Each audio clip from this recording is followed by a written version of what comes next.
इस तरह का कर रहे हैं कि भारत में हो जाएगा, भारत में होगा, जो तो मतलब हो जाएगा, मतलब ये इस तरह ये जो एक व्याधि है, भाई ठीक है आपको सरकार पसंद नहीं है तो आप चुनाव से बदल दीजिए, पहले भी तो बदली गई हैं सरकारें, पहले भी तो बिल्कुल। सरकारें बदली। और 1914 की सरकार, अगर नेपाल की बात होती है तो नेपाल में जो नेपो किड्स का जो भ्रष्टाचार है, तो भारत में बिल्कुल। नेपो किड्स के पास है, भारत जी। में नेपो किड्स की किस्म, मतलब एक तरह से देखा जाए नेपो किड्स और उनके भ्रष्टाचार के विरुद्ध तो 2014 में चुनाव होकर सरकार बदली जा चुकी है, और हम्म। कई और जगह स्टेट में भी बदली जा चुकी है। तो इस तरह का मतलब जो ये पढ़े लिखे जो कि राजनीति से सीधा सीधा जिनका संबंध नहीं, लेकिन विचारधारा ही कुछ ऑब्सेशन हो सकते हैं, तो उनको आप कैसे असेसमेंट करते हैं कि इसकी आवश्यकता क्या है कि वो इतनी नीचे गिर के ये कहें कि भारत में वो होगा आज नहीं तो कल होगा, मतलब ये है कि एक तरह से कि जिस तरह का उत्पात वहां हो रहा है वैसा यहाँ भी होगा। हाँ, ये तो मैं बार बार ये बात कह रहा हूँ कि ये बहुत ज्यादा कोई आधारहीन स्थिति है, और ऐसा सोचा जाना मेरे ख्याल में ये कोई मैच्योर स्थिति नहीं है। और किसी भी स्तर पर हो सकता है कि दो चार लोग मिलकर के ऐसी बातें सोच रहे हो, और चार छह चेहरे नजर आते हैं, बाकी तो कोई मास से या जनता का कोई प्रतिनिधित्व तो मुझे नजर नहीं आता। अभी बिहार में जो आंदोलन आपको देखने को मिल रहा है, जो पॉलिटिकल कारणों से सत्ता को हासिल करने के लिए, सरकार बनाने के लिए, जो भी डेमोक्रेटिक नॉर्म्स में जो होना चाहिए वो हो रहा है, किंतु जिस प्रकार की चीजें उछाली जा रही हैं, जिस प्रकार के नारे, गाली गलौज, जिस प्रकार की अनडेमोक्रेटिक तरीके से जो बातें सामने आ रही हैं, वो भारतीय संविधान के अनुकूल नहीं है। और जनता उनको बहुत कई बार आउटराइटली रिजेक्ट कर चुकी है। संविधान को लेकर जो प्रश्न पूछे गए, जो सुप्रीम कोर्ट को लेकर के जो प्रश्न पूछे गए, जो चुनाव आयोग को लेकर के जो सवाल उठाए गए, जो वोट की चोरी को लेकर के जो सवाल उठाए गए, वैसी स्थिति हिंदुस्तान में न तो कभी रही है न कभी होगी। और ये सारा मैनिपुलेटेड गेम है। और जो स्थिति नेपाल में तो देखिए 17 में से 15 बार सरकार हर साल डेढ़ साल में बदल गई। क्या हिंदुस्तान में ऐसा हुआ क्या? बांग्लादेश में जो हुआ वो निश्चित रूप से एक परिस्थितियां ऐसी थी। और बांग्लादेश भी पाकिस्तान के विभाजन के बाद जिस सेटअप से गुजर रहा था, जिस तरह से रीऑर्गेनाइजेशन हो रहा था, वो कमिटेड उनके रूल्स रेगुलेशन से वो नहीं चला, वो भ्रष्ट हो गया। इसी प्रकार से नेपाल में भी जो हुआ है वो भ्रष्टाचार के खिलाफ ये विद्रोह है। जो आप नेपो किड्स की जो बात कर रहे हैं, जैन जी की जो बात कर रहे हैं, वो भ्रष्टाचार के खिलाफ एक विद्रोह है। और ये एक जागरूक तरीके से तो हुआ है, किंतु अनऑर्गेनाइज था। और धीरे धीरे इसको सेटअप को दोबारा रीऑर्गेनाइज कर लिया गया है। सरकार बन गई, सुशीला कार्गी जो है वो सरकार जो अभी अस्थायी सरकार है उसमें नॉमिनेट हो गई है। मिलिट्री का सपोर्ट है। वहां की जैन जी के जो ग्रुप्स है उनका कोई किसी प्रकार शुरू में कुछ विरोध था कार्गी के खिलाफ, किंतु अब सारे लोग एकमत है, बहुमत से इसको तैयारी में है। और 6 महीने में दोबारा सरकार बनाने का कमिटमेंट या व्यवस्था सरकार की सामने आ गई है। राष्ट्रपति इनमें शामिल थे, सेना के लोग शामिल थे, जैन जी का रिप्रेजेंटेशन था। और बहुमत से इस बात को स्वीकार किया गया कि एंट्रीम गवर्नमेंट अभी बना ली जाए जो 6 महीने बाद वह चुनाव करा देगी।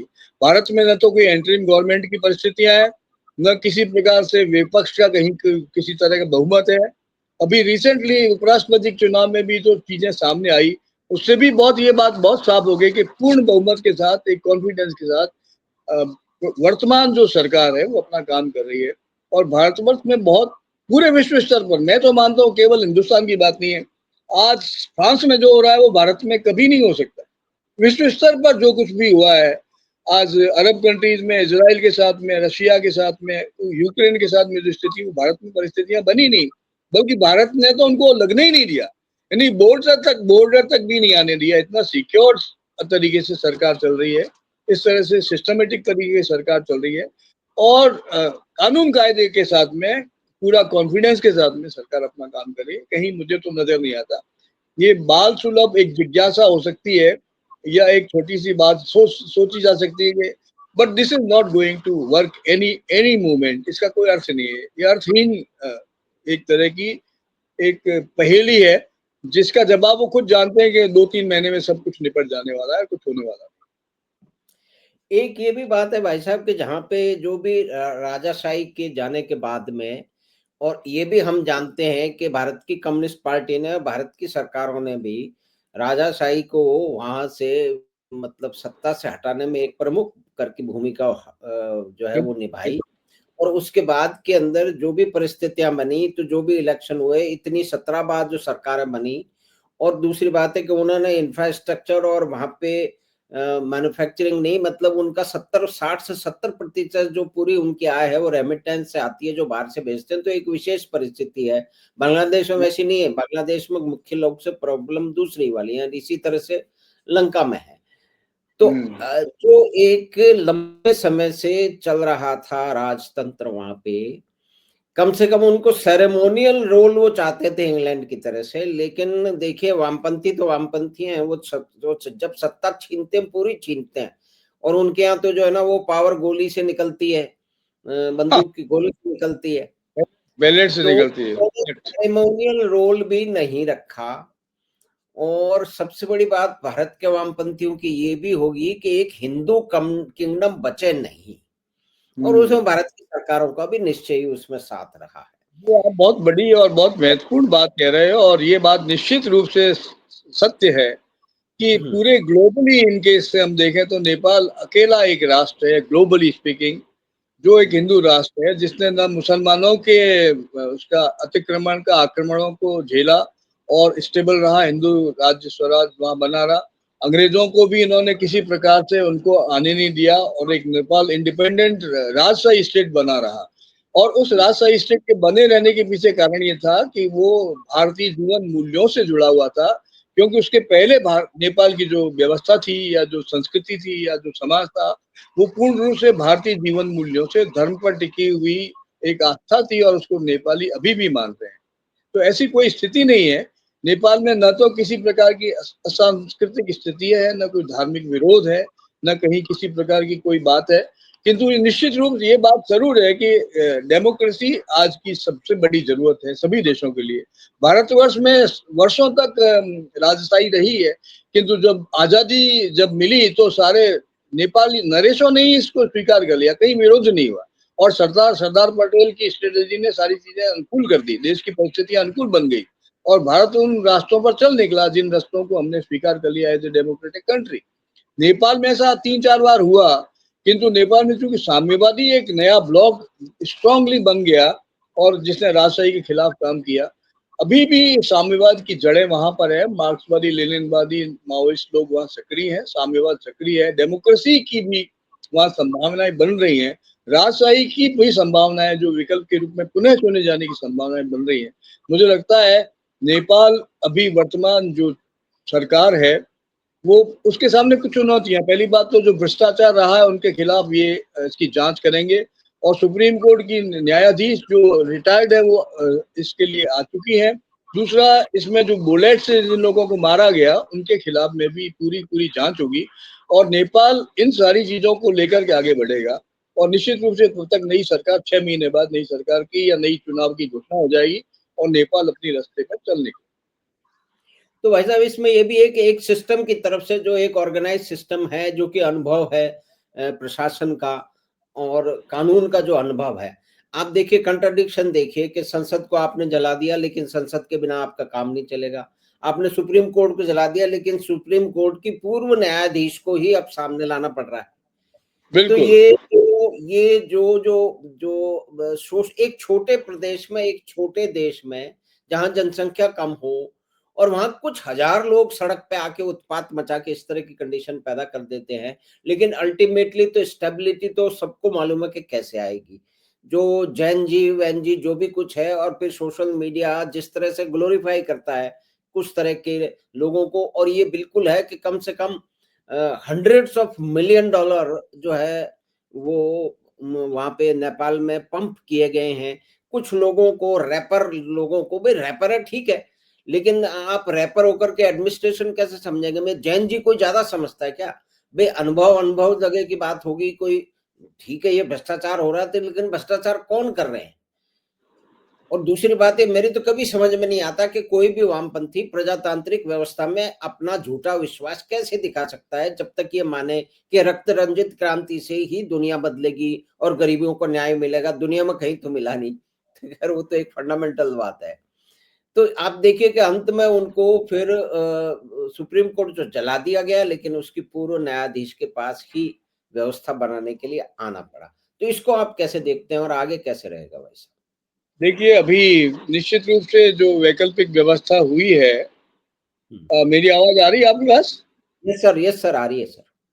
हाँ, तो जो वैकल्पिक व्यवस्था हुई है, जो सुप्रीम कोर्ट की जो जज थी, पूर्व न्यायाधीश थी हुँ, नेपाल हुँ। की, उन्होंने ही सारे इसको टेक ओवर किया है और राष्ट्रपति ने और बाकी लोगों ने मिलजुल करके एक वैकल्पिक सरकार की व्यवस्था की है। तो निश्चित रूप से जिस तरह की अभी वर्तमान परिस्थितियां नेपाल में बनी हैं, उसमें वेल स्ट्रक्चर्ड डेवलपमेंट की संभावनाएं हैं और निश्चित रूप से 6 महीने का जैसा इन्होंने वादा किया कि 6 महीने बाद सरकार को नई सरकार चुनी जाएगी और उनका रिप्रेजेंटेशन प्रॉपरली हो जाएगा।